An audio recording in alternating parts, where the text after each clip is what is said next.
C'est l'heure de la revue de la presse et des médias israéliens ce matin sur Studio Kalita, relayé sur les ondes des radios juives parisiennes. Décidément, on peut le dire, l'histoire semble s'être donné rendez-vous dans la région ces derniers jours. Moins d'une semaine après le rassemblement historique de près de 50 chefs d'État venus à Jérusalem pour se souvenir de la Shoah et réaffirmer leur volonté de lutter contre l'antisémitisme, cette histoire avec un grand H, était présente hier soir à 19h à la Maison-Blanche lorsque le président américain Donald Trump a présenté solennellement devant le Premier ministre israélien Benjamin Netanyahou et aux yeux du monde entier son fameux plan de paix et de règlement du conflit israélo-palestinien. Et les principaux quotidiens israéliens ne s'y trompent pas, ils qualifient tous en manchette la soirée d'hier d'historique. D'ailleurs, les unes des journaux s'étalent sur la première et la dernière page afin d'être plus ample et volumineuse. Ainsi, la une du Yediot Aharonot, que certains d'entre vous peuvent consulter à l'instant, et sans conteste ce matin la plus habilement composée. On y voit à la fois la solide poignée de main hier soir entre Donald Trump et Benjamin Netanyahou, la carte de ce qui devrait être le futur État palestinien selon le plan Trump, une manchette expressive, la paix selon Trump, avec les 4 points principaux de ce plan de paix américain détaillé hier soir, à savoir, premièrement, Jérusalem restera unifiée et capitale de l'État d'Israël. Deuxièmement, les implantations seront intégralement annexées à l'État d'Israël. Aucun habitant ne sera évacué de sa maison, mais la construction sera gelée pendant 4 ans dans certaines régions de Judée et de Samarie. Troisième point, la loi israélienne sera appliquée sur la vallée du Jourdain qui formera la frontière est de l'État d'Israël.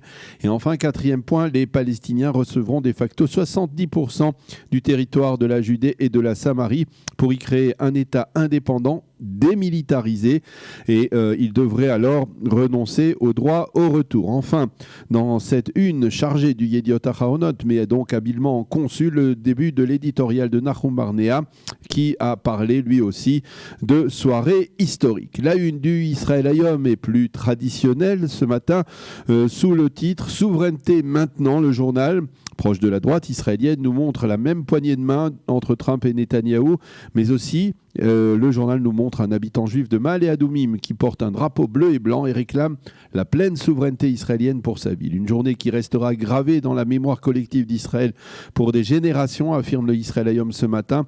Netanyahou l'a comparé à la journée de proclamation de l'indépendance de l'État d'Israël le 14 mai 1948. Et le quotidien gratuit souligne que probablement dès dimanche, le Conseil des ministres devrait voter l'instauration de la souveraineté israélienne sur la vallée du Jourdain et sur les localités juives de Judée et de Samarie.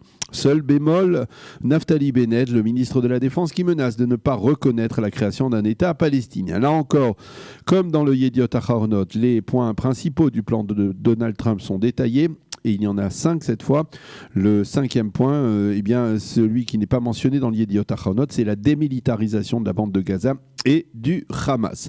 Le journal souligne que, je cite, comme d'habitude, les Palestiniens sont contre, mais le Caire se déclare prêt au dialogue.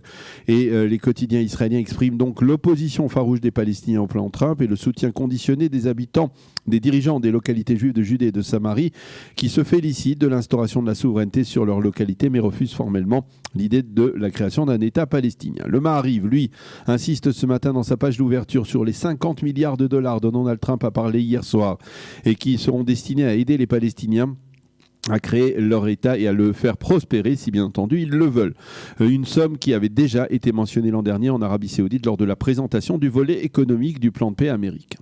Le Maariv se penche ce matin sur les obstacles qui peuvent se dresser sur la voie de la concrétisation du plan Trump, comme par exemple les échanges de terres prévus, en particulier autour de la bande de Gaza. Qu'écrivent les nombreux éditorialistes qui s'expriment ce matin dans les quotidiens israéliens. Commençons donc ce matin par ceux du Israël Hayom et par l'éditorial du rédacteur en chef du journal Boaz Bismuth. Désormais, il sera possible de construire en Judée et en Samarie comme à Tel Aviv, et il rend hommage à Donald Trump pour avoir été, je cite, celui qui a compris la réalité proche-orientale bien mieux que de nombreux orientalistes, éditorialistes et diplomates du monde entier. Son plan de paix prouve qu'il a compris qu'il fallait modifier les concepts traditionnels et de facto, son atout est que ce plan est adapté à la réalité sur le terrain. Amnon Lord écrit « Avec le plan Trump, nous revenons à l'approche des pères de la sécurité israélienne que furent Yigal Allon, Yitzhak Rabin et Ariel Sharon, en lieu et place de l'approche de la gauche qui entendait confier à des organisations terroristes palestiniennes le soin de veiller sur la sécurité des Israéliens. Même son de cloche, plus ou moins, Dans l'éditorial de Caroline Glick, Trump a compris que ce que ses prédécesseurs n'avaient pas réussi à assimiler. Son plan n'est certes pas parfait, mais c'est un plan avec lequel Israël peut vivre et ce serait une grave erreur de ne pas l'accepter si nous n'en profitions pas pour instaurer immédiatement la souveraineté israélienne sur la vallée du Jourdain et sur les implantations. Pour Abraham Ben-Tzvi, qui est expert en relations israélo-américaines, les Américains ont proposé un nouveau paradigme. Jusqu'à l'arrivée de Trump, les présidents américains avaient proposé d'infinies solutions et formules qui devaient servir de socle à un accord de paix. En vain, désormais, il y a un président qui a proposé une nouvelle approche non conventionnelle dans l'espoir de redonner vie au processus de paix. Pour Nadav Shragai, ce plan de paix américain parle certes d'un partage des terres, mais à moindre résonance, et surtout il offre à Israël un bénéfice démographique de toute première importance. Yoav Limor, le spécialiste sécuritaire du Israël Hayom, rappelle que la vie au Proche-Orient n'a rien à voir avec les lampions de fête de la Maison-Blanche. La réalité est dure et elle va devoir être réétudiée. Et désormais, les deux parties, israéliennes et palestiniens, devront agir avec leur tête plus qu'avec leur tripe. Dans le Yediot Ahronoth, Nahum Barnea qui écrit en une ce matin, Netanyahou a raison. C'était véritablement hier soir une soirée historique. Le plan Trump ferme un chapitre du conflit, mais il en ouvre un second. Un seul État contrôlera les terres de la Méditerranée au Jourdain et c'est l'État d'Israël. Ce n'est pas un plan de paix, mais un plan d'annexion, un plan dans lequel le principe des deux États pour deux peuples perd de sa pertinence. Et difficile de savoir si ce sera bien ou mal pour l'État d'Israël. Mais Barnea conclut qu'au bout du compte, la nouvelle réalité qui va s'instaurer dans les territoires sera celle d'un système pour les Israéliens, d'un autre pour les Palestiniens. Et pour lui, cela ne sera rien d'autre qu'un État d'apartheid.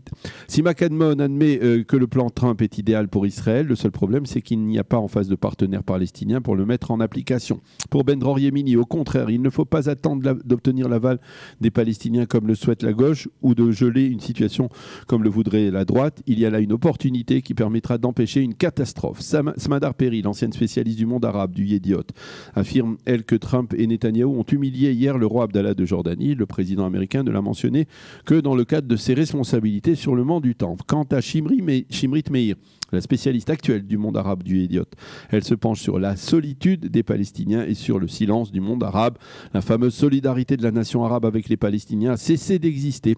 Il y avait hier à la Maison-Blanche les ambassadeurs de Bahreïn, d'Oman et des Émirats arabes unis et même la réaction égyptienne a été nuancée, écrit-elle ce matin. Dans le Maariv, l'analyse principale souligne que le seul fait que l'on ne revienne pas aux frontières de juin 67 est une victoire politique pour Binyamin Netanyahou. Pour Noah Lando, dans le Haaretz, enfin, la souveraineté israélienne sur les implantations existe de facto sur le terrain et le seul changement, c'est l'acceptation de la droite de renoncer à 70% de la Judée et de la Samarie. Et puis, en marge de cet événement historique hier soir, les quotidiens israéliens mentionnent la décision de Binyamin Netanyahou de renoncer à son immunité parlementaire et le Haaretz, lui, nous offre d'emblée le numéro du dossier judiciaire du Premier ministre qui sera débattu devant le tribunal de district de Jérusalem. Voilà donc ce que l'on peut lire, entre autres, dans la presse israélienne de ce matin, bien entendu, autour de cette présentation du plan de paix américain de Donald Trump. C'est la fin de cette revue de la presse et des médias israéliens ce matin sur Studio Kalita.